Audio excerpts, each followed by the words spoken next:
కడప జిల్లా ప్రొద్దుటూరులో టెన్షన్ వాతావరణం నెలకొంది. రైతులకు మద్దతు తెలుపుతూ మాజీ ఎమ్మెల్యే రాచమల్లు శివప్రసాద్ రెడ్డి భారీ ర్యాలీ నిర్వహించారు. ఈ ర్యాలీకి వైసీపీ శ్రేణులు హాజరయ్యారు. ఎడ్ల బండిపై ఎక్కి ర్యాలీకి సిద్ధమయ్యారు మాజీ ఎమ్మెల్యే రాచమల్లు శివప్రసాద్ రెడ్డి. ఆ ర్యాలీని పోలీసులు అడ్డుకున్నారు. ఎడ్ల బండిని ఆపేశారు. దీంతో కాసేపు ఉద్రిక్తత తలెత్తింది. ఇక పోలీసులకు వ్యతిరేకంగా వైసీపీ నాయకులు నినాదాలు చేశారు. పోలీసులు డౌన్ డౌన్ అంటూ రోడ్లపై బైఠాయించి ధర్నా చేశారు.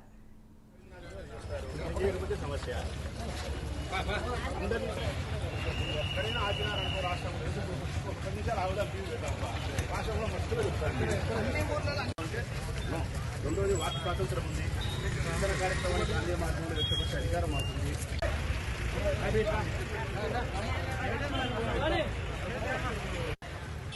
ఏమి లేదు. డిఎస్పీ గారు పోలీసులు